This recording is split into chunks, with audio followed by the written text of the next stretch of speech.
Hello everyone. तो कैसे हैं आप सभी। आज हम एक बहुत ब्यूटीफुल सा चैप्टर शुरू करने वाले हैं जो कि है प्रोबेबिलिटी। बहुत इंटरेस्टिंग चैप्टर होने वाला है यार। प्लीज सिट डाउन करके पूरे लेक्चर्स को अच्छे से देखना, और हाँ, पेन और कॉपी लेके बैठना साथ में। सिर्फ अगर आप लेक्चर देख रहे हो तो फिर इसका कोई फायदा नहीं है यार। बस आपको मजा तो आएगा बट फायदा नहीं होगा। उसका फायदा तभी होगा जब आप पेन और पेपर लेके आराम से बैठे और अपने पढ़ना शुरू किया, नोट्स बनाना शुरू किया।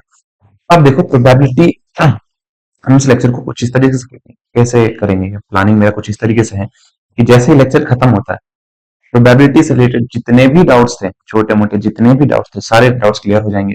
आपको ये समझ जरूर आ जाएगा कि प्रोबेबिलिटी हम पढ़ते क्यों है, इसके यूजर्स क्या है। जस्ट नहीं favourable outcome by total outcome probability पढ़ लिया, कॉइन्स को निकाल दिया, ये कर दिया, वो कर दिया, आंसर निकाल दिया और वहां प्रोबेबिलिटी आ गई। नहीं, इससे बहुत अलग है। इसके सच में बहुत वाइड एप्लीकेशन है। इसलिए हम पढ़ रहे हैं प्रोबेबिलिटी को।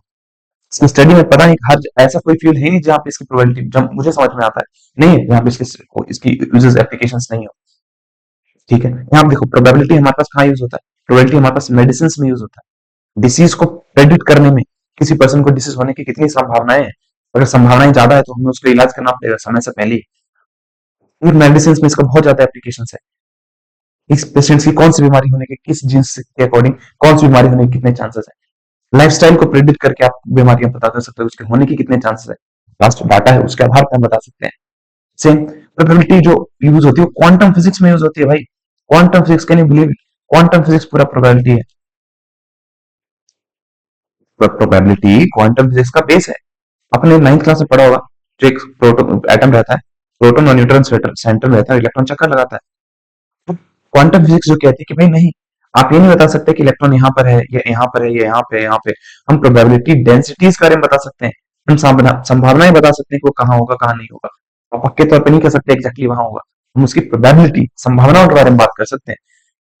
इसलिए क्वांटम फिजिक्स में इसका यूज होता है। आर्टिफिशियल इंटेलिजेंस में इसका यूज होता है। आर्टिफिशियल इंटेलिजेंस, आपको पता है एआई के बिना आज क्या ही हम दुनिया इमेजिन कर ही नहीं सकते।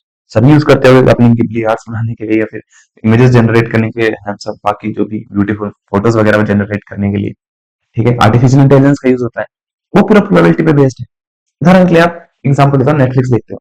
नेटफ्लिक्स में जिस तरीके के आपको शो पसंद है वो है साईफाई। Sci fi science fiction. ठीक है, साईफाई शो पसंद है आपके, और आप क्या करते हो तो एल्गोरिदम प्रिडिक्ट करेगा, वो कोशिश करेगा जानने की, और उसे लगेगा 70% चांस है कि आपको साईफाई मूवी पसंद है। तो आपकी जो फीड होगी, जो मूवीज आपको रिकमेंड करेगा, वो कौन सी रिकमेंड करेगा, साईफाई मूवीज रिकमेंड करेगा। रोमांस मूवी या फिर दूसरी चीज जैसे कि एक्शन मूवी आपको रिकमेंड नहीं करेगा। ऑब्वियसली ना, क्योंकि वो नेटफ्लिक्स भी यही चाहता है कि आप उसके चैनल पे, आप उसके प्लेटफॉर्म पे ज्यादा देर तक टिके रहो। ठीक है, अब देखो सिर्फ प्रोबेबिलिटी कहाँ पे है, कहाँ कहाँ यूजेस है इसके।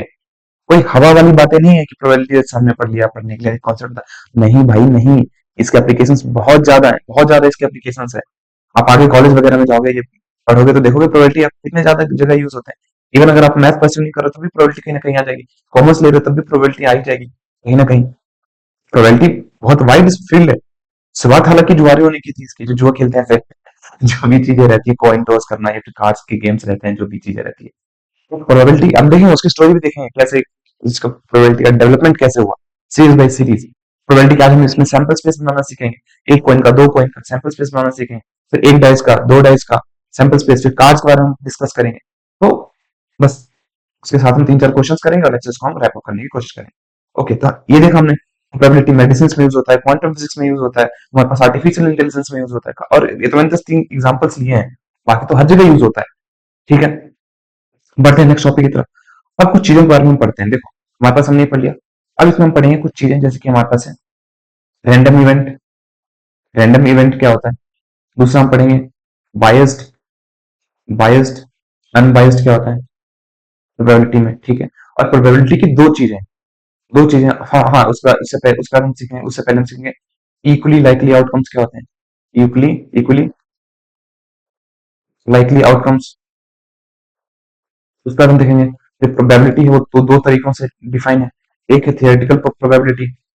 थियोरेटिकल, CHEORI, स्पेलिंग गलत हो जाती है तो स्पेलिंग पे ध्यान मत देना है। थियोरेटिकल, और एक होता है एक्सपेरिमेंटल या फिर क्लासिक, एक्सपेरिमेंटल या एम्पेरिकल प्रोबेबिलिटी कह सकते हैं। एक्सपेरिमेंटल हम देखेंगे, हम इसको ज्यादा क्यों यूज नहीं करते हैं, थियोरेटिकल को क्यों यूज करते हैं फिलहाल। देखो प्रोबेबिलिटी एक थियोरेटिकल अप्रोच है, इसमें हमारे पास क्या है, देखो एक कॉइन को आप टॉस करते हो, कॉइन दोनों साइड से सिमेट्रिकल होना चाहिए, ताकि ऐसा नहीं कि एक तरफ मास ज्यादा है, एक वजन एक तरफ वजन ज्यादा है, तो किसी एक साइड के आने के चांसेस ज्यादा बढ़ जाए। मेक फेयर कॉइन ले, उस चीज को हम क्या बोलते हैं, फेयर कॉइन लेते हैं, ठीक है। और वो क्या होना चाहिए, अनबाइज्ड होना चाहिए, वो बायस्ड नहीं होना चाहिए, वो एक वो अनबाइज्ड होना चाहिए।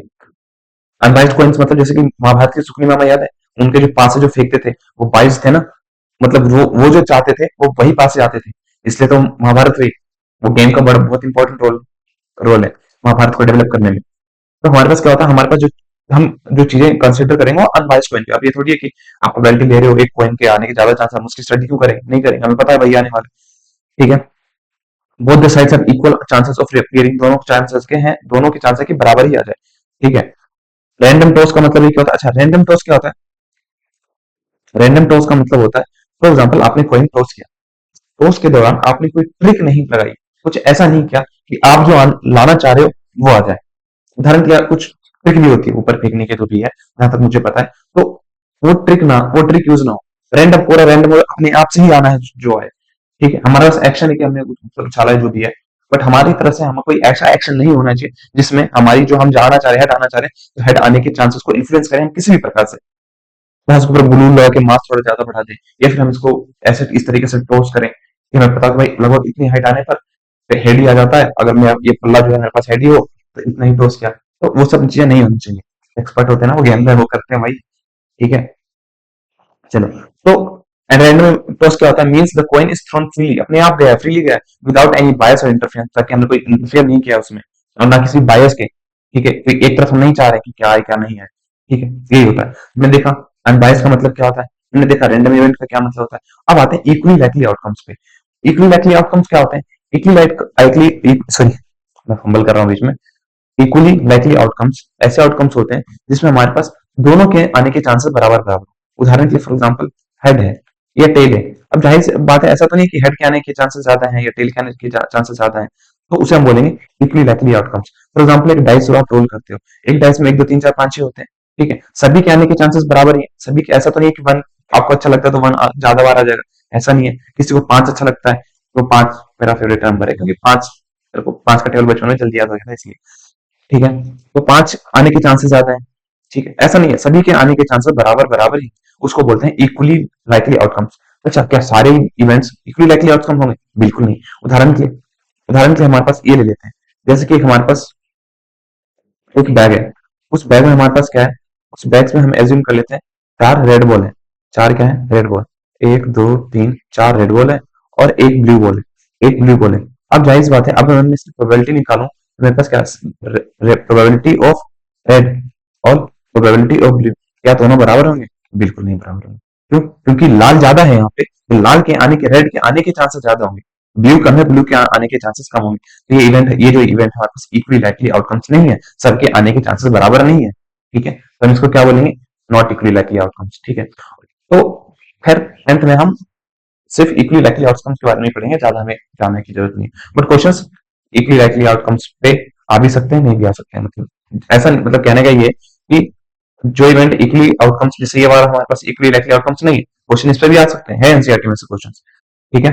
फिर अब बढ़ते हैं हमारे पास, देखो अब हम देखेंगे जो प्रोबेबिलिटी है ना, प्रोबेबिलिटी दो तरीके से, जैसे कि जो प्रोबेबिलिटी है मेरे पास, तो प्रोबेबिलिटी दो तरीके की होती है, एक होती है क्लासिकल, क्लासिकल प्रोबेबिलिटी बोलते हैं, या फिर से बोलते हैं थियोरेटिकल भी बोलते हैं, THEOTCL थियोरेटिकल। दूसरा बोलते हैं एक्सपेरिमेंटल, EMPA एम्पेरिकल, या फिर एक्सपेरिमेंटल, एक्सपेरिमेंटल, ठीक है। उदाहरण के दोनों में अंतर मैं समझाता हूँ क्या है, हम क्लासिकल वाले को ज्यादा पढ़ेंगे, थियोरेटिकल वाले को ज्यादा पढ़ेंगे। देखो अब हमारे पास क्या है, एक्सपेरिमेंटल मैं पूरा बेस बना रहा हूँ, ठीक है, बाकी एनसीईआरटी में जो जो चीजें दे रखी है ना, मैं नहीं चाहता हूँ कि कुछ भी ऐसा हो जो उसमें मिस आउट हो, ठीक है। बस सुन लो, ज्यादा कुछ है नहीं यहाँ पे, अगर आपको लग रहा हो कि ये तो हमने कभी स्कूल में पढ़ा ही नहीं था, ये भैया क्या बताने लग गए, बट पढ़ लो फिर भी, ठीक है। चलो, अब एम्पेरिकल प्रोबेबिलिटी क्या होता है, 2 मिनट लगेगा, कुछ नहीं, खत्म हो गया फिर 2 मिनट। हमारे पास क्या है, देखो एम्पेरिकल प्रोबेबिलिटी है ना, जैसे कि आप मतलब प्रोबेबिलिटी ऑफ हेड निकालते हो, तो उसमें आप एक्सपेरिमेंट सच में कंडक्ट करते हो। फॉर एग्जाम्पल आपने 100 बार कॉइन्स उछाला है, 100 बार कॉइन उछाला है, और आपके पास जो हेड है वो कितनी बार 55 बार हेड आया, प्रोबेबिलिटी ऑफ हेड क्या हो जाएगा, favourable outcome by total outcome. Favour में कितने बार हेड आया, 55 बार, टोटल कितने बार उछाले, 100 बार। तो ये हमारे पास आ गया 55/100। तो हेड आने की प्रोबेबिलिटी कितनी थी यहाँ पे, 0.55% प्रोबेबिलिटी थी हेड आने की। तो जो हम सच में एक्सपेरिमेंट करके प्रोबेबिलिटी जो निकालते हैं उसको बोलते हैं एम्पेरिकल प्रोबेबिलिटी या एक्सपेरिमेंटल प्रोबेबिलिटी। ठीक है, ये चीज काम नहीं करती है, इसलिए उदाहरण के लिए कुछ एक्सपेरिमेंट जो आप कर रहे होते हो और उसकी प्रोबेबिलिटी निकालनी होती है, वो एक्सपेरिमेंट बहुत महंगे हो सकते हैं या बहुत रिस्की हो सकते हैं, बहुत जानलेवा हो सकते हैं, उसमें काफी चीजों का नुकसान हो सकता है। तो हम उसमें क्या करते हैं, इसमें एक प्रोबेबिलिटी उतना ज्यादा यूज नहीं होती है, तो ज्यादा हम थियोरेटिकली क्लासिकल प्रोबेबिलिटी यूज करते हैं। ठीक है, अब देखो हमारे पास लिमिटेशन इसकी क्या है, इसकी लिमिटेशन है for some events we can't repeat the experiment many time. जैसे रॉकेट लॉन्च करना हो गया, रॉकेट लॉन्च करने के बार बार एक्सपेरिमेंट नहीं कर सकते थे, इतनी बार रॉकेट गया, इतनी बार पता नहीं करोड़ों का नुकसान हो जाएगा।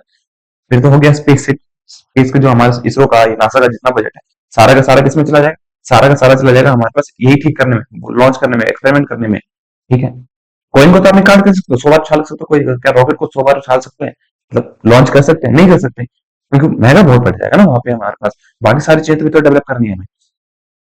लॉन्चिंग सैटेलाइट, ठीक है, प्रोबेबिलिटी, ऐसी डिवाइस का बनाना जो अर्थ, ऐसी बिल्डिंग्स, बिल्डिंग, कुछ बिल्डिंग्स अर्थ क्विक प्रूफ होती है ना, तो ये चीज हम बार बार नहीं कर सकते। तो हम क्या करेंगे, थ्योरेटिकल प्रोबेबिलिटी पे ज्यादा रिलाई करेंगे, थ्योरेटिकल प्रोबेबिलिटी पे ज्यादा रिलाई करेंगे इंस्टेड ऑफ एक्सपेरिमेंटल, क्योंकि यहाँ पे एक्सपेरिमेंट मतलब अर्थ के हम आने का वेट करेंगे, इतनी बड़ी बिल्डिंग बनाएंगे ताकि हम सिर्फ एक्सपेरिमेंट कर सके, नहीं, हम क्या करेंगे, थ्योरेटिकल प्रोबेबिलिटी का ज्यादा यूज करेंगे। तो फिर सिमुलेशन हम देख लेंगे, सिमुलेशन भी होती है आजकल। ठीक है, सिमुलेशन हम बना देंगे, उसमें देखेंगे कि ये ऐसी ऐसी मॉड्यूलेशन है, तो वो अर्थ की कोई प्रोटेक्ट कर पा रहा है कि नहीं कर पा रहा है। रॉकेट को भी हम सिमुलेशन में लॉन्च करके देख लेंगे, इतना सारा डाटा हमने दिया है, क्या रॉकेट सही से लॉन्च हो रहा है कि नहीं हो रहा है। ठीक है, चलो बढ़ते हैं नेक्स्ट क्वेश्चन की तरफ, मतलब नेक्स्ट टॉपिक की तरफ। तो थियोरेटिकल क्लासिकल प्रोबेबिलिटी, इसमें हम क्या करते हैं, हमारे पास डाटा होता है, फॉर एग्जांपल जैसे प्रोबेबिलिटी ऑफ हेड निकालना है, प्रोबेबिलिटी ऑफ टेल निकालना है, तो इसमें हम एक्सपेरिमेंट नहीं करते, प्रोबेबिलिटी ऑफ हेड कितना है, प्रोबेबिलिटी अगर हेड निकालना है, प्रोबेबिलिटी ऑफ हेड निकालना है, तो हम क्या करेंगे, फेवर कितने हेड है यहाँ पे, वन, और टोटल कितना है, वन और टू, टू आ गया मेरे पास प्रोबेबिलिटी। ठीक है, example for a fair die, probability of getting four is इतना। ठीक है, एक fair fair die, for example एक डाइस को आपने रोल किया, one two three four five six, four आने की प्रोबेबिलिटी कितनी है, same favourable outcome by total कितने हैं जो यहाँ पे फेवरेबल आउटकम मतलब क्या होता है, कितने वो डाटा है आपके पास, मैं चार निकालने की संभावना निकाल रहा हूँ, तो कितने चार है यहाँ पे, चार बात तो एक ही चार है सिर्फ, तो एक लिखूंगा, और टोटल कितना है, एक दो तीन चार पाँच छह, छह लिख दूंगा, प्रोबेबिलिटी इसकी 1/6 हो जाएगी। बस यही क्या हमने हमने सच में प्राइस को रोल करके नहीं देखा कि प्रोबेबिलिटी कितनी है, हमने बस थियोरेटिकल प्रोबेबिलिटी में हमने देखा कितने मेरे पास है और मैं कितना निकालना चाह रहा हूँ, जितना है मेरे पास डिवाइड बाय टोटल जितना है, यही आ सकता है, इसकी संभावना यही हो सकती है। ठीक है, तो इतना ही था, थियोरेटिकल और क्लासिकल प्रोबेबिलिटी हमने देख लिया, थियोरेटिकल और एक्सपेरिमेंटल प्रोबेबिलिटी मतलब कि, चलो अब हम गोता मारते हैं प्रोबेबिलिटी की हिस्ट्री में, शुरू से देखते हैं प्रोबेबिलिटी का डेवलपमेंट कैसे हुआ। तो तो कहानी शुरू होती है हमारे पास आज से 500 साल पहले लगभग।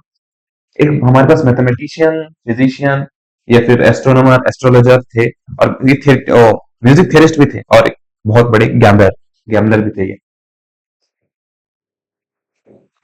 इन्होंने क्या किया, ठीक है, इनका डेवलपमेंट जो हमारे पास जे कार्डन, ये जेरोम कार्डन, ये जेरोम कार्डन बोलते हैं इन्हें। ठीक है, इनका एकदम काफी चीजों में है, मैथ्स के फील्ड में, इमेजिनरी नंबर ढूंढने में भी कॉन्ट्रीब्यूशन था काफी। ठीक है, क्यूबिक इक्वेशन फिर हम चर्चा करेंगे इस चीज में। और वो जो कॉर्क बनाते हैं ना, फॉर एग्जाम्पल जैसे कि एक चीज व्हील घूम रही होती है, जैसे आप देखते हैं एक रोटेटरी मोशन को लीनियर मोशन में बदलना, एक रोटरी मोशन को कहीं भी दूसरी जगह ट्रांसफर करना, जैसे गाड़ी के पीछे वाले ये चीज होती है, फिर इंजन घूम रहा होता है, फिर बाद में इसे रोटेट करवाता है पहियों को, उस चीज में इनका, इस चीज का डेवलपमेंट में इनका योगदान था, इन्होंने बनाई थी वो चीज। ठीक, फिलहाल हम प्रोबेबिलिटी पे हैं तो प्रोबेबिलिटी पर हम ज्यादा डिस्कस करेंगे। तो देखिए गैम्बलर भी थे, तो इन्होंने पहली बार, कोई ऐसा बंदा था जिसने मैथमेटिक्स को, जिसने मैथमेटिक्स को किससे जोड़ दिया, उसने मैथमेटिक्स को अनसर्टेनिटी के साथ जोड़ दिया। अनसर्टेनिटी मतलब समझ रहे हो? कोई चीज जो मतलब फिक्स्ड ही नहीं, अनसर्टेन चीजें क्या होती है, जैसे पांच में पांच अनसर्टेन है, पांच में अगर मैं पांच पेन मांगूंगा सभी के सभी पांच पेन मांगूंगा, कोई कंफ्यूजन नहीं है उसमें। बट पहली बार ऐसा बंदा था जिसने कोई, जिसके बारे में हमें पता ही नहीं, अनसर्टेनिटी, अनसर्टेन मतलब क्या होता है, जो अनिश्चित हो, कुछ भी हो सकता हो।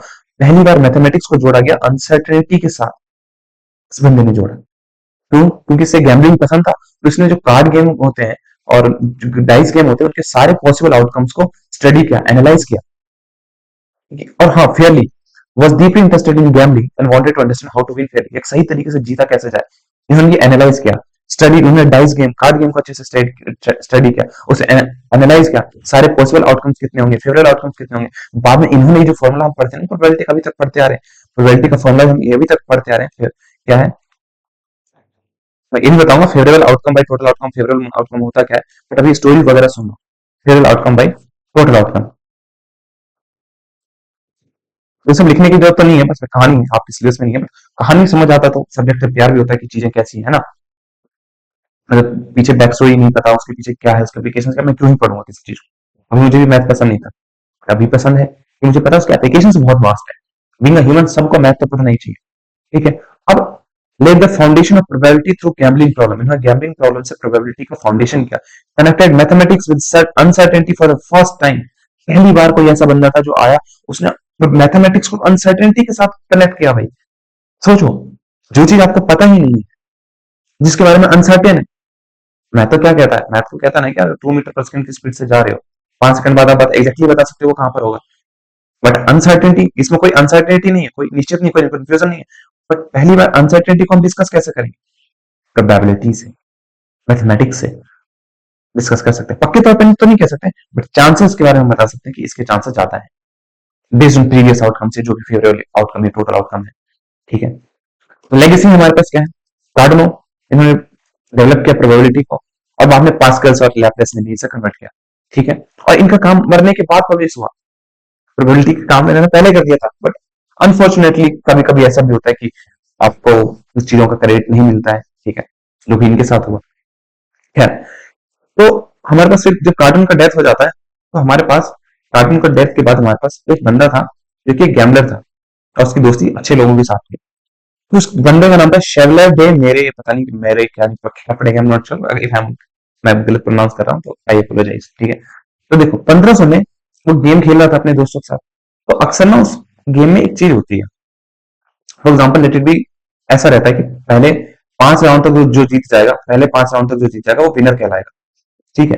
बट क्या हो, मतलब राउंड कितने में खेल सकते हैं, जो पहले 5 जीतेगा वो जीत जाएगा, कहानी कुछ इस तरीके से। तो क्या हो, अगर मान लो ए है और बी है, ये 3 गेम जीता है, ये एक गेम जीता है, अब आगे पॉसिबल आउटकम्स क्या होंगे।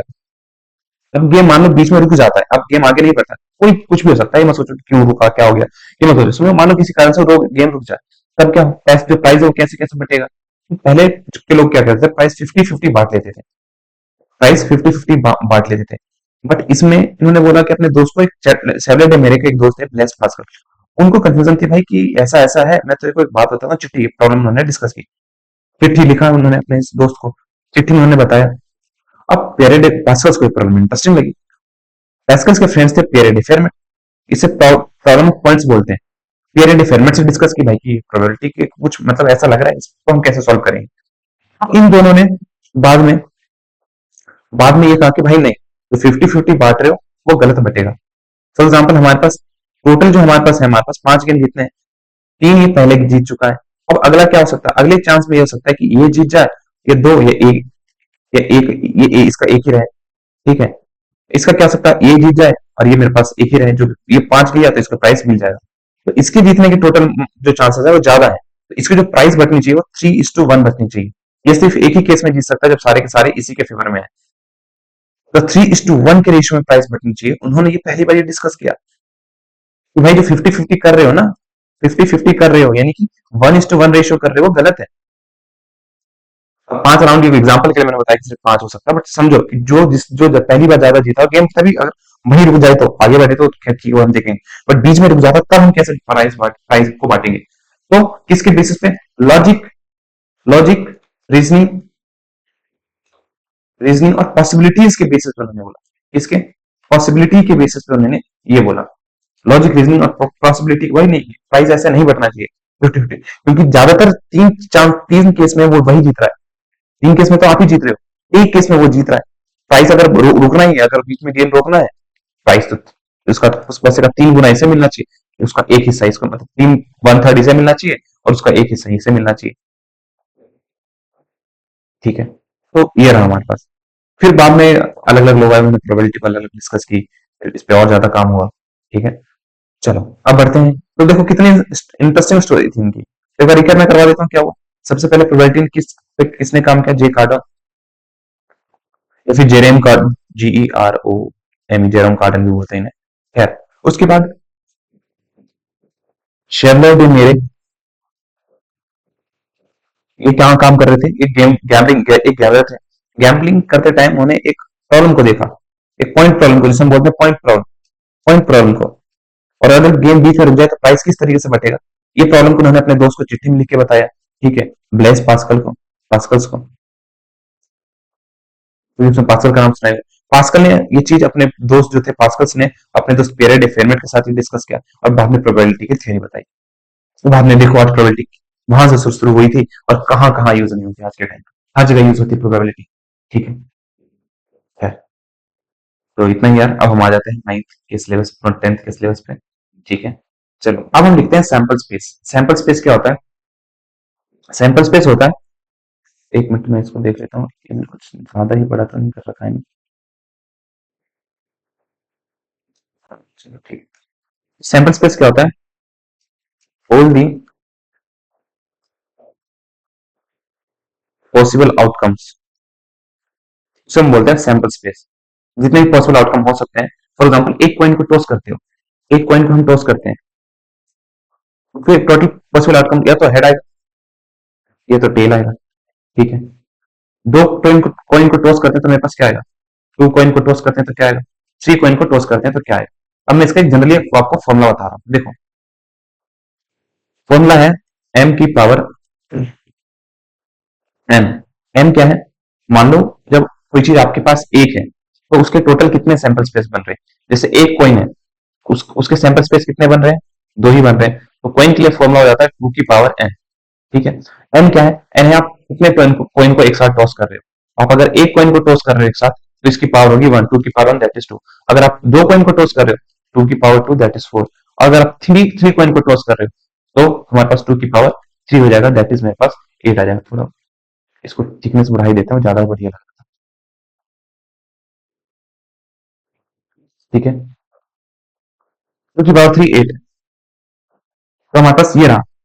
वहीं आप डाइस को रोल करते हो तो एन की पावर एन पे आओ, एक डाइस को अगर आप रोल कर रहे हो तो अब बताओ एक डाइस जो है उसके टोटल कितने आउटकम्स होते हैं, एक डाइस में 6 आउटकम्स होते हैं।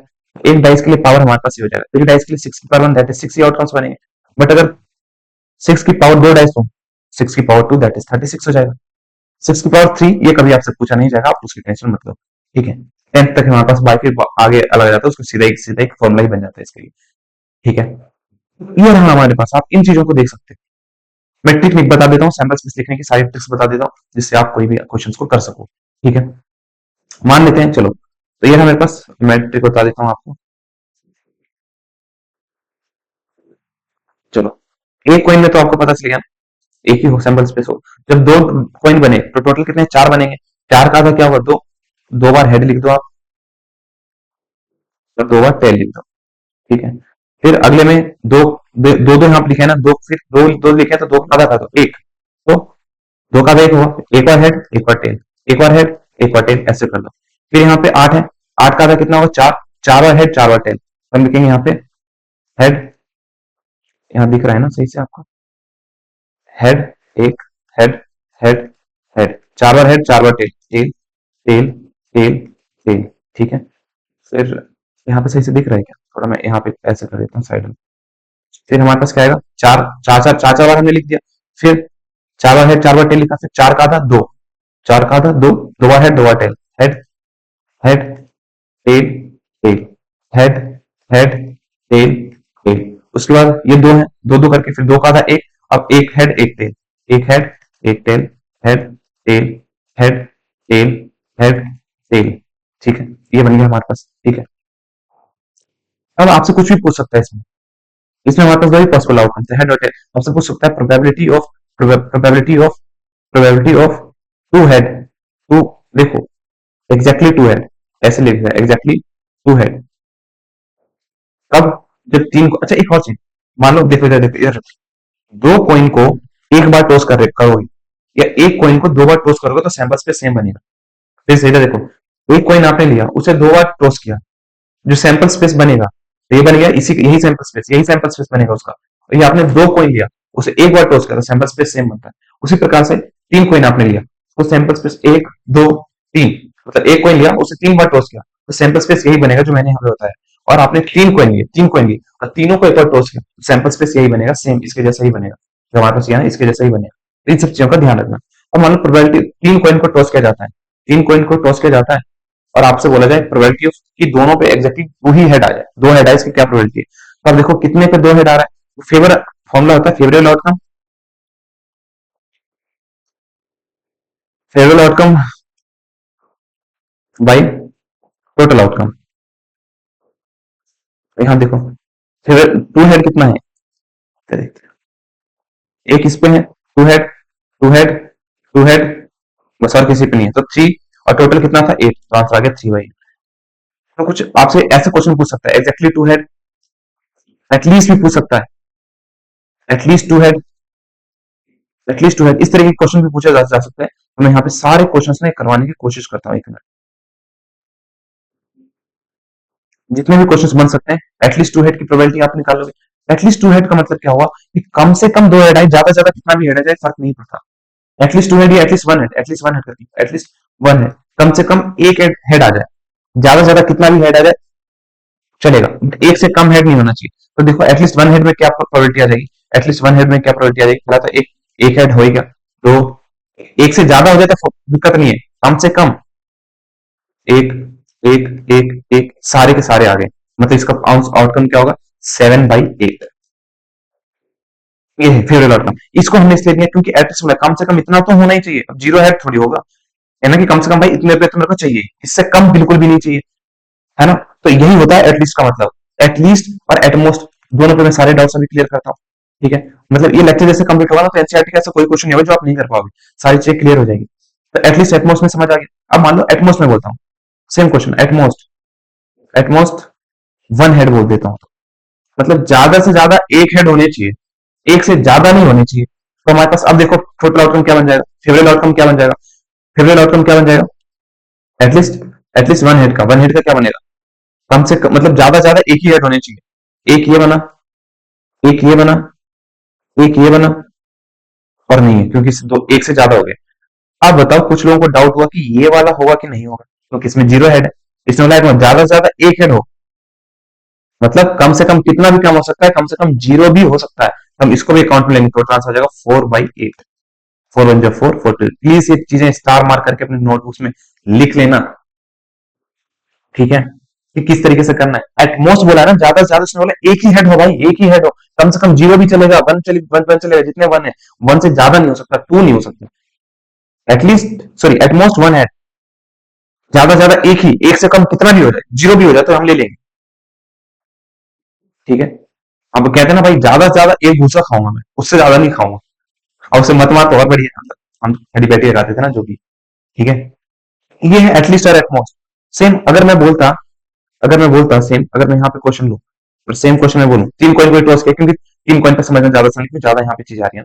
तो मान लो अब मैं ये बोलता हूँ, मैं आपसे भी कोई बोलता हूँ probability of, probability, second question, third question sorry, at least, at least to head, दो हेड की प्रोबेबिलिटी। तो अब दो हेड की प्रोबेबिलिटी कितनी होगी यहाँ पे बताओ, दो हेड की प्रोबेबिलिटी कितनी होगी, कम से कम इसने बोला कि एटलीस्ट टू हेड, एटलीस्ट मतलब कम से कम दो हेड तो होने चाहिए, ज्यादा से ज्यादा कितना भी हो जाए। तो ये दो से कम है, ये नहीं लेंगे, कम वाले तो नहीं लेंगे, एटलीस्ट कम से कम इतना होना चाहिए, उससे कम नहीं चलेगा, ध्यान रखना। तो दो हेड, तीन हेड चल जाएगा इसमें, ज्यादा से ज्यादा कितना भी हो जाएगा, एटलीस्ट दो, एटलीस्ट दो, दो, दो, तो हमारे पास एक दो तीन चार, फोर आ गया फेवरेबल आउटकम, चार चार ही है टोटल हमारे पास आठ है, फोर जब फोर, वन बाई टू, ये आंसर आ गया। यही अगर मैं बोलता, अगर मैं बोलता at most, at most, at most, at most two head, at most two head, ज्यादा से ज्यादा दो हेड, दो से ज्यादा हेड नहीं होने चाहिए, तो हमारे पास कितना हो जाता है, दो, ज्यादा से ज्यादा दो हेड, तो मेरे पास,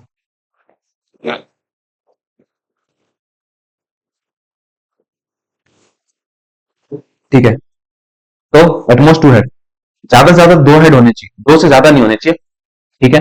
तो कम कितने भी चल जाएगा, कम तो कितना भी चल जाएगा एटमोस्ट में, तो ये चला गया, ये चला गया, ये ये ये नहीं जा सकता, एटमोस्ट ज्यादा ज्यादा दो ही चाहिए, तीन हो रहा है, इसको हम नेग्लेक्ट कर देंगे। इसको नेग्लेक्ट कर देंगे तो हमारे पास टोटल बनेगा 7 बाई, अच्छा 2 हेड वाला तो मैंने कर दिया था, चलो ठीक है, यहाँ भी मैंने 2 हेड वाली करवाया था, सेम क्वेश्चन हो गया। तो समझ आ गया, इस तरीके से हमें करना है, एटलीस्ट एटमोस्ट, नाइदर नोर, नाइदर नोर वाले क्वेश्चन आ सकते हैं, या फिर आइदर, आइदर और वाले क्वेश्चन आ सकते हैं आपके पास, तो हम उन्हें भी करने की कोशिश करेंगे, ठीक है। अब मान लो आपसे बोला जाए, चलो ये क्वेश्चन सबको हम नाइदर नोर वाले कार्ड्स में करेंगे, कार्ड्स में मजा आएगा, ठीक है। उसी हिसाब से फिर हमारे पास वो भी हो गया ना, इसे मैं इरेज कर देता हूँ और यहाँ पे डाइस का सैंपल स्पेस लिखना हो, लिखवा देता हूँ, डाइस का सैंपल स्पेस कैसे लिखेंगे, उसकी ट्रिक वगैरह बता देता हूँ। देखो, वन डाइस के बारे में तो आपको सभी को पता होगा, वन डाइस के लिए हमारे पास क्या बनेगा, 1 2 3 4 5 6 बनेगा, इससे ज्यादा नहीं बन सकता। बट टू डाइस के लिए क्या बनेगा, टोटल जो सैंपल स्पेस बनेगा वो 36 बनेगा। तो ट्रिक क्या सैंपल स्पेस लिखने की मैं बताता हूँ, पहले आप इधर लिखो, पहले आप यहाँ पे लिख दो 1 2 3 4 5 6, ऐसे 6 बार लिखो, 1 2 3 4 5 6, फिर 1, एक मिनट थोड़ा स्पेस देखें, 1 2 3 4 5 6, फिर 1 2 3 4 5 6, फिर 1 2 3 4 5 6, ठीक है। फिर हमारे पास 1 2 3 4 5 6, अब मेरे पास क्या है, ये मेरे पास मान लो दूसरा मैं लिख देता हूँ। अब आपको क्या करना है, ऐसे 6 बार लिख दिया, अब आपको लिखना है सेम चीज, 1 2 3 4 5 6 ऐसे एक बार हॉरिजॉन्टली लिख लेना है, और 1 2 3 4 5 6 ऐसे वर्टिकली लिख लेना है। तो लिखना है आपको 1, ये ऐसे लिख दो, 1 1 1, मतलब एक बार 1 2 3 4 5 6 ऐसे लिख लिया, फिर 1 1 1 1 2 2 2 3 3 3 3 4 4 4 5 5 5 6 6, तो 1 1 1, फिर लिखो 2 2 2 2 2, फिर लिखो 3 3 3 3 3 3, फिर 4 4 4 4 4, फिर लिखो 5 5 5 5, सॉरी सॉरी क्या लिख दिया मैंने, 6 लिख दिया, 5 बोल के 6 लिख दिया, 5 5, फिर आएगा मेरे पास 6 6 6 6 6 6, ये बन गया टोटल सैंपल स्पेस, ठीक है। ये बन गया टोटल 6 डाइस के हमारे पास क्या आ सकता है, टोटल सैंपल स्पेस कितना, दोनों डाइस पे या तो एक, दोनों पे 1 1 आ सकता है, 1 2 आ सकता है, जो भी जितने भी सैंपल 36 के 36 पॉसिबल आउटकम्स जो रहते हैं वो मैंने यहाँ पे लिख दिए हैं। और आपसे कुछ भी क्वेश्चन पूछ सकता है, आपसे पूछ सकता है प्रोबेबिलिटी, प्रोबेबिलिटी आप बताइए, probability that sum on both is 8, दोनों डाइस पे जो नंबर आए उन दोनों को सम अगर जोड़ दूं तो 8 आ जाए, इसकी क्या प्रोबेबिलिटी, तो आपको चेक करना पड़ेगा कैसे कितनी बार हो रहा है कि उन दोनों को जोड़ के हमारे पास 8 आ रहा है। तो देखो, तो इसमें तो नहीं आएगा, इसमें 4 और 4 जरूर होगा, 4 और 4 है ना, तो इसमें इसमें देखो इसमें क्या है, इसमें तो एक भी नहीं होगा, इसमें मेरे पास एक ही हो जाएगा, 6 और 2 8 होता है तो एक ही हो जाएगा, इसमें 5 और 3 8 होता है, इसमें ये हो जाएगा, इसमें 4 और 4 हो जाएगा, और तो इसमें कुछ नहीं होगा, इसमें हमारे पास 5 और 3 हो जाएगा और कोई नहीं होगा, इसमें हमारे पास 6 और 2 हो जाएगा और कोई नहीं होगा, तो टोटल कितना होगा, 1 2 3 4 5, 5, तो आंसर आएगा 5। फेवरेट आउटकम हो गया आपके, क्योंकि फेवर में इतने ही है जिनको जोड़ के हमारे पास 8 आ रहा है, तो 5, और टोटल आउटकम है हमारे पास 36, तो 5/36 हमारे पास आंसर हो जाएगा। ऐसे क्वेश्चन बन सकते हैं आपके पास, ऐसे क्वेश्चन बन सकते हैं, probability that sum on both is 13, 13 same sum आ रहा है, और ऐसा एक भी नहीं है जिसको जोड़ के 13, तो मैक्सिमम सम तो 12 ही आ सकता है, 6 और 6 12 ही आ सकता है, कितना आ जाएगा 13, तो 13 है क्या यहाँ पे, नहीं है, नहीं पर मैथ में क्या बोलते हैं, 0/36, आंसर आएगा 0, प्रोबेबिलिटी उसकी 0 है, होगा ही नहीं, ठीक है, ठीक है। तो एक चीज ये रही, और हमारे पास क्या थी, ऐसा कुछ भी आपसे पूछ सकता है, probability, probability sum on, probability prime number on both dice, prime number on both dice, prime number on both, दोनों पे प्राइम नंबर आ जाए, प्राइम नंबर देखो क्या है, वन और वन प्राइम नंबर होते हैं तो एक ही हो जाएगा। नहीं, जो वन होता है उसे हम प्राइम नंबर कंसिडर नहीं करते हैं, ये आपको पता होना चाहिए। तो इसमें तो इस किसी को नहीं लेंगे क्योंकि वन तो है ही सब में। इस वाले को भी नहीं लेंगे, इसमें वन है ही। देखो टू प्राइम नंबर होता है तो पहला तो हमारे पास ये हो गया, टू हो गया पहला हमारे पास, एक ये और एक ये भी हो गया। ठीक है, इसमें हमारे पास हो गया एक ये, एक ये, एक ये, इसमें हमारे पास हो गया कुछ नहीं, कोई नहीं होगा। इसमें होगा हमारे पास एक ये, एक ये, एक ये, और इसमें इसमें इसमें इसमें नहीं, इसमें कोई भी नंबर नहीं होगा। तो हमारा टोटल कितना हो गया, एक दो तीन चार पाँच छः, छः छः सात आठ नौ, टोटल हो गया नौ। 9/36, दैट इज 3 1 3, 3 3 9, 9 1 9, 9 4 36। तो आंसर आ गया 1/4। तो इस तरीके से आपको क्वेश्चंस करने हैं। सारे क्वेश्चंस मैंने बता दिए, कुछ भी क्वेश्चंस आपसे पूछ सकता है। ठीक है, ओके। अब मैं यहाँ पे हम इसके बारे में पढ़ लेते हैं, कार्ड्स के बारे में पढ़ लेते हैं। कार्ड जो होते हैं मैं यहाँ पे एक रफ में बता देता हूँ। टोटल हमारे पास 52 कार्ड्स होते हैं, 52 कार्ड्स होते हैं। बताता हूँ जो गैम्बल्स हम करते हैं, मतलब उसमें खेलते हैं। एक हमारे पास क्या होता है, इसमें एक में 52 कार्ड 26 26 के में बटे होते हैं। 26 रेड होते हैं और 26 हमारे पास, 26 मेरे पास ब्लैक होते हैं, 26 ब्लैक होते हैं। फिर ये खुद 26 बटे होते हैं और 13 13 के सेक्शन में। क्या बटे होते हैं, 13 13 के सेक्शन में, 13 13 के सेक्शन में। ठीक है, ये बटे होते हैं 13 13 के सेक्शन में। इसमें जो रेड वाले होते हैं उसको हम बोलते हैं जो रेड वाले होते हैं उसको हम बोलते हैं हार्ट। दो होते हैं, दिल और डायमंड। तो ये हो गया डायमंड्स। ये जो होते हैं, एक होता है हमारे पास स्पेड और क्लब। स्पेड कुछ इस तरीके से होता है, स्पेड कुछ इस तरीके से होता है और क्लब हमारे पास कुछ इस तरीके से रहता है। जैसे ये ना स्पेड, स्पेड ये रहा ना हमारे पास 3 पत्ती, वैसे वो बनती नहीं है कभी सही से। तो इसे बनाने की कोशिश करूँ, एक बन गया यहाँ पे, नहीं थोड़ा ऐसे, एक बन गया ऐसे, एक बन गया ऐसे, एक बन गया ऐसे, और तीनों ऐसे जाके नीचे ऐसे थोड़ा। ठीक है, तो ये बन गया हमारे पास फिंगर जैसा। अच्छा, जो गिनती होती है ना वो वन से शुरू नहीं होती है। सबसे पहले क्या आता है, सब में एस आता है, एस एस एस। गिनती शुरू होती है टू से, पहले फिर 2 3 4 5 6 7 8 9 10 तक जाती है। 10 के बाद क्या आता है, जोकर, किंग, क्वीन और किंग। फिर जोकर में सब में सेम चीज, दो से शुरू होती है, 2 3 4 5 6 10 तक जाती है। 10 के बाद हमारे पास आता है क्या, joker, queen, king, joker, queen, king, joker, queen, king, joker, queen, king, ये हमारे पास आता है। ठीक है, तो बस ये रहा। तो ये रहा हमारे पास कार्ड का स्ट्रक्चर। टोटल 52 कार्ड्स होते हैं। क्वेश्चंस कुछ इस तरीके से बन सकते हैं। अब देखो क्वेश्चंस कैसे बन सकते हैं आपके पास। मैं सीरियस करके क्वेश्चंस करवाता हूँ आपसे।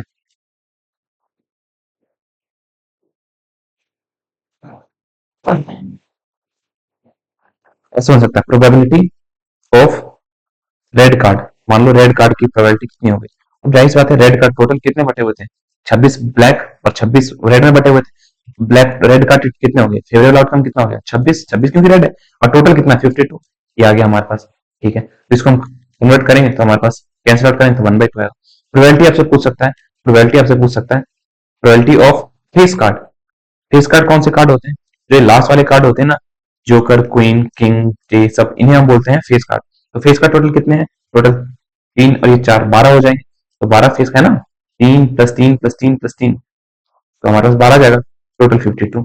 ठीक है, ये हमारे पास क्या जाएगा, फेस कार्ड की प्रोबेबिलिटी आ जाएगी। बाकी कैंसिल आउट कर सकते हैं हम इसको। ठीक है, अब से अब कुछ ऐसे भी क्वेश्चन पूछ सकता है, neither probability of,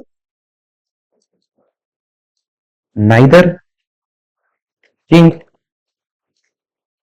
nor queen, ना तो रानी है ना राजा, इसकी क्या प्रोबेबिलिटी है। देखो फेवरेट आउटकम ऐसे कितने, हम इनको माइनस कर लेंगे, हम इनको माइनस कर लेंगे, क्या कर लेंगे, देखो किंग और किंग, तो किंग क्वीन कितने हैं 4, किंग कितने हैं 8, टोटल 8 है। 8 के अलावा कुछ भी आ जाए तो 52 में से हम 8 माइनस कर लेंगे।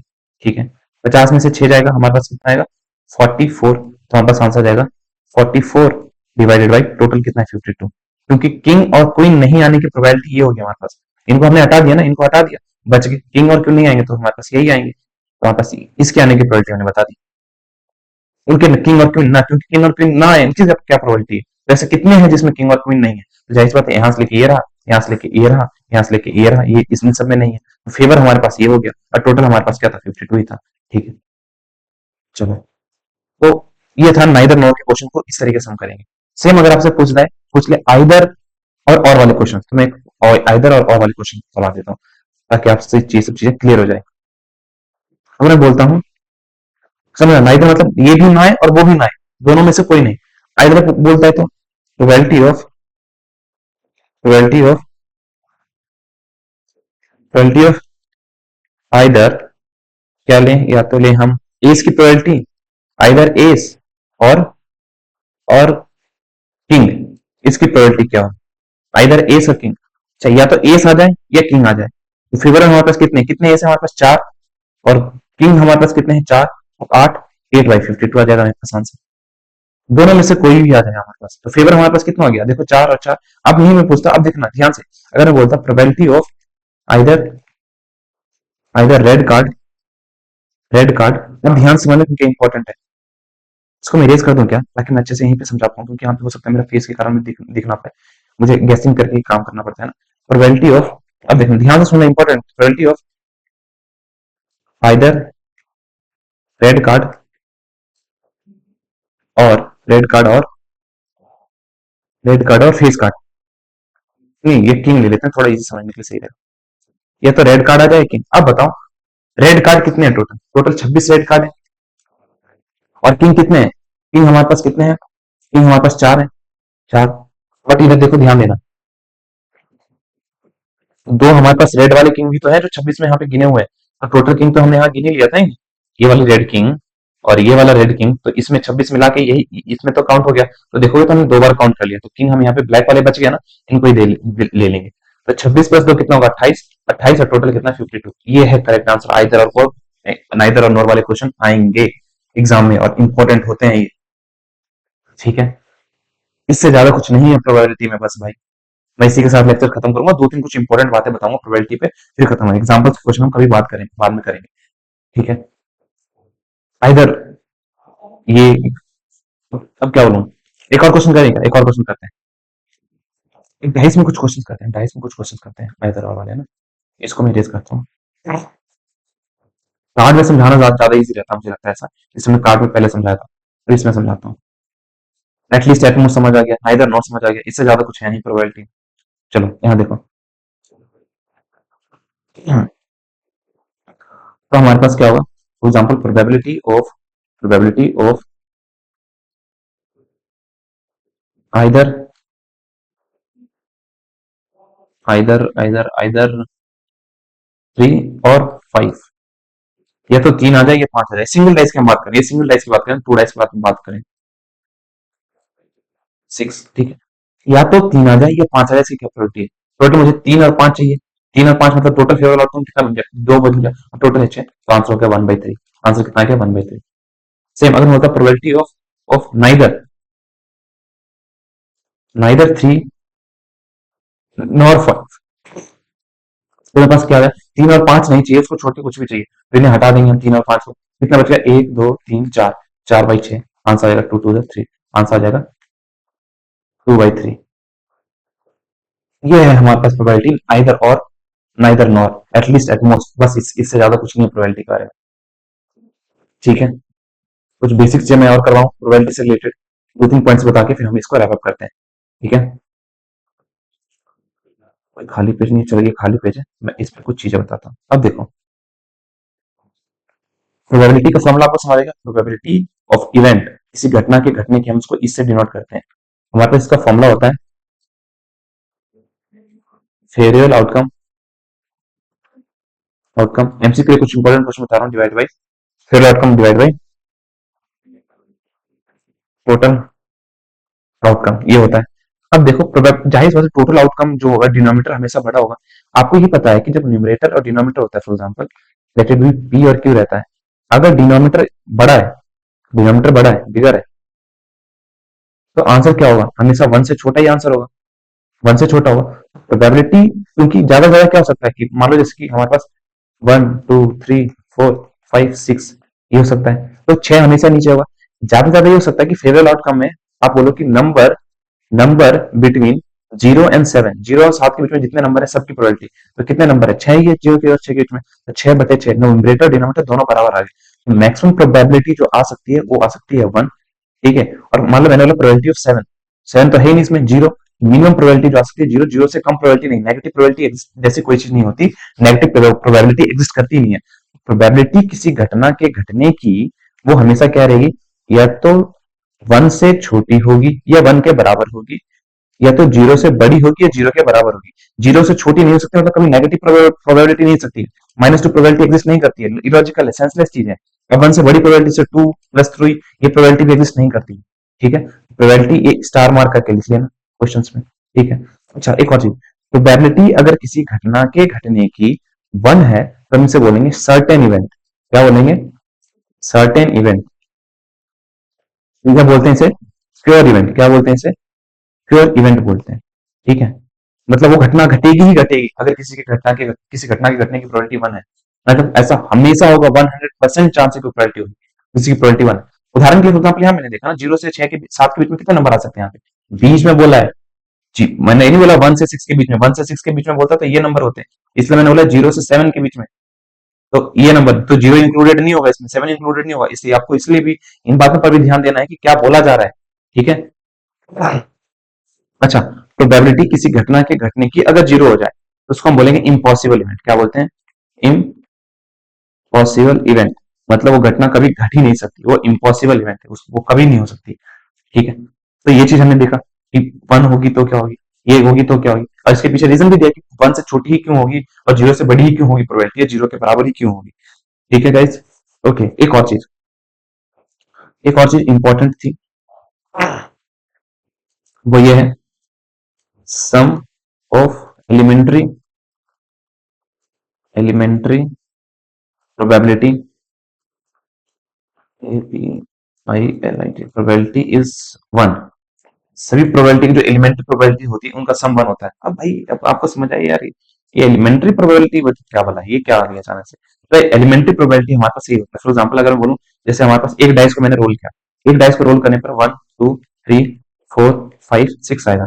तो अगर मैं जो आउटकम्स हैं जो हमारे पास सैंपल स्पेस में है, उस इवेंट्स की उस इवेंट्स की प्रोबेबिलिटी अगर निकालता हूँ, उस सिंपल एक आउटकम्स की प्रोबेबिलिटी उनकी प्रोबेबिलिटी निकालता हूँ, उसकी प्रोबेबिलिटी को बोलते हैं एलिमेंट्री प्रोबेबिलिटी। एक आउटकम जिस पूरे सैंपल स्पेस में एक इंडिविजुअल उसकी प्रोबेबिलिटी निकालता हूँ, तो फॉर एग्जाम्पल ये मेरे पास सैंपल स्पेस है पूरा, अगर मैं प्रोबेबिलिटी ऑफ 1 निकालता हूँ तो इसकी 1/6 होगी, आपको पता है, इसकी 1/6 की होगी। 2/6 मत कर देना, 2 लिखा हुआ है तो 2 यहाँ पे है तो 1 एक ही बार ही ना, तो एक लिखेंगे, 1/8 होता है 6, ये 1/6, 1/6, 1/6। और आपको पता है जब मैं इन्हें ऐड कर दूंगा तो क्या हो जाएगा, डिनोमिनेटर सेम है तो 1 + 1 + 1 6 बार, तो हमारे पास 6/6 आ जाएगा, कट के हमारे पास 1 आ जाएगा। ये है। अब ये मत बोलना कि भैया प्राइम नंबर की प्रोबेबिलिटी को ऐड करता हूँ, प्रोबेबिलिटी ऑफ प्राइम नंबर, जैसे कि यहाँ पे 1 2 3, 3/6 होगा, आंसर आएगा 1/2। इसको जोड़ूंगा तो 1 नहीं आएगा भाई, नहीं। प्राइम नंबर यहाँ पे एलिमेंट्री प्रोबेबिलिटी थोड़ी है, यहाँ पे आपने क्या निकाला, 3 नंबरों को ले लिया ना, इंडिविजुअल नंबर लेने, इंडिविजुअल उसको बोलते हैं एलिमेंट्री प्रोबेबिलिटी, सैंपल स्पेस के जो एलिमेंट्स होते हैं उनकी प्रोबेबिलिटी। ठीक है, तो इन्हें बोलते हैं, फॉर एग्जाम्पल आपने इसको इसे इरेज करके मैं इसे इरेज करता हूँ, इन चीजों को मैं यहाँ पे इरेज करता हूँ। अगर मान लो इसकी आपने हेड और टेल लिया है, तो मैं प्रोबेबिलिटी ऑफ हेड निकालता हूँ, तो कितना आ जाएगा, 1/2। प्रोबेबिलिटी ऑफ टेल कितना हो जाएगा, 1/2।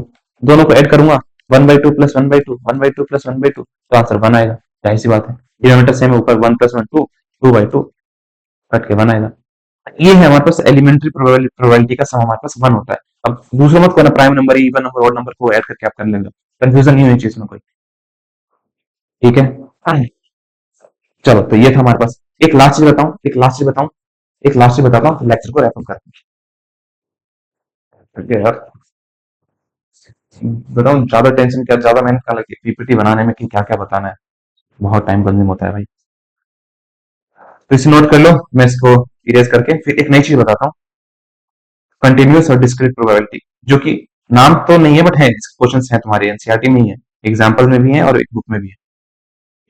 तो मैं एक चीज बताता हूँ, तो मैं पूरा बेसिक से एक चीज कवर करवाता हूँ 2 मिनट में। मैं इरेज करता हूँ, 2 मिनट वेट करना है, या इसका मान लो 10 मिनट 10 सेकंड के लिए आगे। ठीक है, ये 20 सेकंड भी लग सकते हैं, 20 सेकंड तो नहीं लगेंगे मेरे, कोशिश कर रहा हूँ।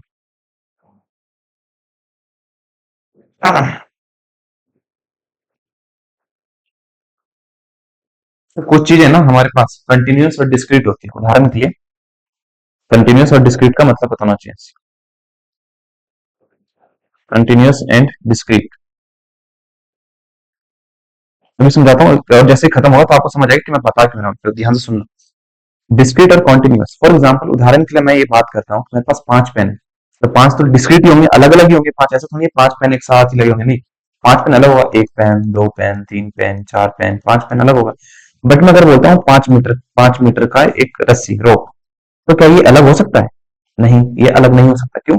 ये कंटिन्यूअस एक रस्सी होगी जिसकी लेंथ जो होगी मतलब वो कितनी होगी, 5 मीटर की होगी, 5 मीटर की। तो कुछ चीजें मैथ में डिस्क्रीट एग्जिस्ट करती हैं, कुछ चीजें हमारे पास कंटिन्यूअस एग्जिस्ट करती हैं। अब जो हम प्रोबेबिलिटी अभी तक जो हम पढ़ते आ रहे थे ना, वो डिस्क्रीट थी, हेड अलग था, टेल अलग था, कोई कंटिन्यूअस नहीं थी। तो कंटिन्यूअस प्रोबेबिलिटी हम कैसे निकालेंगे? तो दिक्कत हो जाएगी। उदाहरण के लिए 2 क्वेश्चन करवाऊंगा, दोनों क्वेश्चन के साथ क्लियर हो जाएगा। मान लेते हैं हमारे पास एक म्यूजिकल चेयर है, जो कि है मेरे पास 1, 2, 3, कुछ बच्चे बैठे हैं म्यूजिकल चेयर्स के बीच में। ठीक है, कुछ बच्चे बैठे हैं म्यूजिकल चेयर के बीच में। अब इन म्यूजिकल चेयर में वो जो जब शुरू होता है, तो बंदा क्या करता है कि वो म्यूजिक जैसे शुरू होता है, तो 0 से 2 मिनट तक गाने बजेंगे, और इनके बीच में वो कभी भी म्यूजिक को स्टॉप कर सकता है। अब मानो 0 से 2 के बीच में अब आपसे सवाल पूछा जाता है, देखो यहाँ पे 0 से 2 मिनट है हमारे पास, यहाँ पे इधर देखो, पहले आएगा 0, फिर 1, फिर 2, ये जो नंबर है मेरे पास। अब जाहिर सी बात है, आपको पता होगा 2 नंबर के बीच में इनफाइनाइट नंबर हो सकते हैं। फॉर एग्जाम्पल यहाँ पे 1.1, 1.12, 1.9 क्लास हमने देखा होगा, 2 नंबर के बीच में इनफाइनाइट आंसर होगा। तो इस केस में अगर मैं ये पूछूं कि पहले सेकंड में, मतलब कि जब होगा तो 60वें सेकंड पे प्रोबेबिलिटी कितनी होगी कि वो म्यूजिक रुकेगी, तो इसका आंसर आप ऐसे नहीं निकाल सकते। इसका आंसर बिल्कुल नहीं निकाल सकते ऐसे। क्यों? क्योंकि इसके बीच में तो इनफाइनाइट पॉसिबल आउटकम है ना। फेवरेबल आउटकम और टोटल आउटकम क्या बनाओगे, टोटल आउटकम क्या बनाओगे, टोटल आउटकम क्या बनाओगे, क्योंकि इनफाइनाइट नंबर है इनके बीच में। तो हम क्या करते हैं यहाँ पे, हम ले लेते हैं कि भाई हम ये तो नहीं बता सकते, बट ये बता सकता हूँ कि 0 से 5 सेकंड के बीच में, सॉरी 0 से 50 सेकंड के बीच में, या 0 से मान लो जैसे कि हमारे पास 1 मिनट के बीच में, 1 मिनट के बीच में जो प्रोबेबिलिटी निकलेगी वो कितनी होगी। 0 से 1 मिनट के बीच में रुक जाएगी म्यूजिकल चेयर, उसकी प्रोबेबिलिटी मैं बता सकता हूँ। मैं एग्जैक्टली एक 60वें सेकंड पे, 1 मिनटवें मोमेंट पे नहीं बता सकता हूँ प्रोबेबिलिटी क्या होगी, क्योंकि फेवरेबल आउटकम में क्या लिखूंगा, क्योंकि यहाँ पे तो इनफाइनाइट हर हर सेकंड बढ़ रहा है। अब लिखोगे भैया 2 मिनट, हाँ तो भाई कह रहा हूँ 2 मिनट आप लिखोगे, 2 मिनट कंटिन्यूअस है, डिस्क्रीट नहीं है। तो हम क्या लिखेंगे, probability music stops, music stops between 0 to 1 minute. इसकी प्रोबेबिलिटी क्या होगी, टोटल हमारे पास 1 मिनट है, हम 1 मिनट लेंगे, 1 minute divide by 2 minute, divided by that is probability 1/2 होगी। ठीक है, क्योंकि यहाँ पे इसलिए समझा कि समझो यहाँ पे तो डिस्क्रीट और कंटिन्यूअस अलग अलग चीजें होती है। तो हमने यहाँ क्या लिया, 2 मिनट ले लिया, क्योंकि 2 मिनट कंटिन्यूअस है, डिस्क्रीट नहीं है। यहाँ पे हेड टेल डिस्क्रीट था, ये नंबर डिस्क्रीट थे, कंटिन्यूअस नहीं थे। सेम, बस इतना ही, ये लास्ट टॉपिक था, इसके बाद खत्म। फॉर एग्जाम्पल आपसे ये पूछा जाए, एरिया पूछा जाए, एरिया कंटिन्यूअस नहीं होता। मान लो आपसे एक पॉइंट पूछा जाए, और पूछा जाए कि ये जो लेंथ है मेरे पास, ये 7 मीटर, ये मेरे पास 14 किलोमीटर का है, एक जंगल है 14 किलोमीटर का, और एक 2 किलोमीटर का एक जंगल है मेरे पास, ठीक है, जिसका ये है। एक तालाब है जो 1 किलोमीटर का है, 1 किलोमीटर का है, 1 किलोमीटर के रेडियस का है, और एक मान लो बंदा एक खो गया यहाँ पे पहाड़ियों में कहीं, क्या प्रोबेबिलिटी है कि वो इस पॉइंट में होगा। तो हम डिस्क्रीट तो जैसी कोई चीज यहाँ पे लगा ही नहीं सकते डिस्क्रीट का कॉन्सेप्ट। अब हम यहाँ पे कंटिन्यूस का कॉन्सेप्ट लगाएंगे, क्या, favourable area by total area, favourable area by total area हम लगाएंगे, निकालेंगे area of rectangle. Area of rectangle कितना होगा, 14 × 2 28, 28 किलोमीटर स्क्वायर आ जाएगा मेरे पास। और पॉइंट का एरिया कितना आ जाएगा, पाई आर स्क्वायर। तो सर्कल का एरिया कितना आ जाएगा, पॉइंट का, तालाब का एरिया कितना आ जाएगा, पाई, और रेडियस 1 का है, 1 का square. Favourable outcome by total outcome लगाएंगे, तो पाई डिवाइड बाई 28, इसकी प्रोबेबिलिटी ये होगी। तो हमने यहाँ पे एरिया का कॉन्सेप्ट यूज किया है। सेम वॉल्यूम में भी चीजें हो सकती है, सेम वॉल्यूम में भी चीजें हो सकती है, सेम वॉल्यूम में भी चीजें हो सकती है, सेम चीजें आप वॉल्यूम में भी कर सकते हो। उदाहरण के लिए फॉर एग्जाम्पल एक मान लो एक बहुत बड़ा तालाब है, एक बहुत बड़ा तालाब, कोई बंदा उसमें खो गया, क्या पॉसिबिलिटीज है, तो इस वाले वॉल्यूम में होगा, इस वाले वॉल्यूम में होने की क्या पॉसिबिलिटीज है, तो इसके डायमेंशन आपको दे रखा होगा, इस वाले आप डायमेंशन आप दे रखा होगा। फॉर एग्जाम्पल इसका रेडियस है 2 किलोमीटर, ठीक है, इसकी जो हाइट है वो दे रखी है 1 किलोमीटर, मान लेते हैं 1 किलोमीटर, 1 किलोमीटर, और ये दे रखा है इसका जो मेरे पास टोटल जो ये है, इसका कितना मान लें, 0.5 किलोमीटर मान लेते हैं ये, और इसकी जो छोटा सा तालाब है ना, ये एरिया हमने निकाला है ना, वॉल्यूम निकाला है,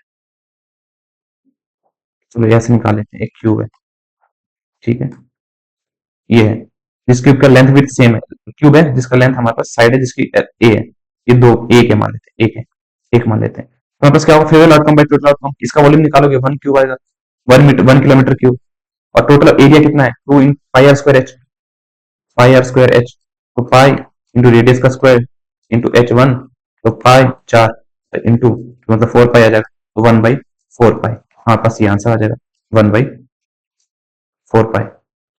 ये लास्ट कॉन्सेप्ट था, डिस्क्रीट और कंटिन्यूअस में बस थोड़ा अंतर था कि जब आप हो तो लेंथ को लेंथ से डिवाइड करेंगे, एरिया को एरिया से, वॉल्यूम को वॉल्यूम से, टाइम को टाइम से, बस यही था। अभी तो वैसे भी नहीं होता था डिस्क्रीट और कंटिन्यूअस, बट हाँ क्लियरिटी मिल जाती है ना डिस्क्रीट और कंटिन्यूअस में, क्या पे कंटिन्यूअस में चल रही है, ठीक है। तो क्योंकि दो नंबर के बीच में अगर आप यहाँ टोटल आउटपुट क्या निकालोगे, 0.3 सेकंड कितने, इनफाइनाइट नंबर है, तो हम ऐसा नहीं कर सकते, हम सीधा ले लेंगे 0 से 2 मिनट ही ले लेते हैं टोटल आउटपुट, और किसके किसके बीच में बता सकते हैं, 0 से 50 मिनट सेकंड के बीच में बता सकता हूँ, ठीक है। चलो भाई, इसी के साथ ये ब्यूटीफुल सा लेक्चर हमारे पास यहीं पे खत्म होता है, रैप अप करते हैं। आई होप आपको चीजें क्लियर हुई हो। मैंने थोड़ा अलग तरीके से बताने की कोशिश की थी, आई एम नॉट श्योर कि आपको ये पसंद आएगा नहीं आएगा। मैंने सोचा कि पहले एप्लीकेशंस वगैरह बता दिया जाए, इसके यूजर्स बता दिया जाए, क्या है क्या नहीं है, अलग अलग तरीके की प्रोबेबिलिटी होती है जो एनसीईआरटी में तो दे रखा है, बट मैं देखता नहीं हूँ टीचर से, ऑनलाइन लेक्चर्स भी मैं देखता हूँ कि कौन कैसा पढ़ा रहा है, तो बताते नहीं, मैंने सोचा कि चलो ये सब बता दिया जाए ताकि बच्चों में थोड़ा इंटरेस्ट डेवलप हो, फिर अलग अलग कहानियां और अलग अलग सैंपल स्पेस बनाना। और एनसीईआरटी का देखा जाए तो मैंने कुछ भी नहीं पढ़ाया, जो क्वेश्चन वगैरह है सिर्फ बस ये इंट्रोडक्शन वीडियोस था। तो इतना ही यार, बाय बाय, सी यू, मिलते हैं नेक्स्ट किसी लेक्चर में, चलो बाय बाय।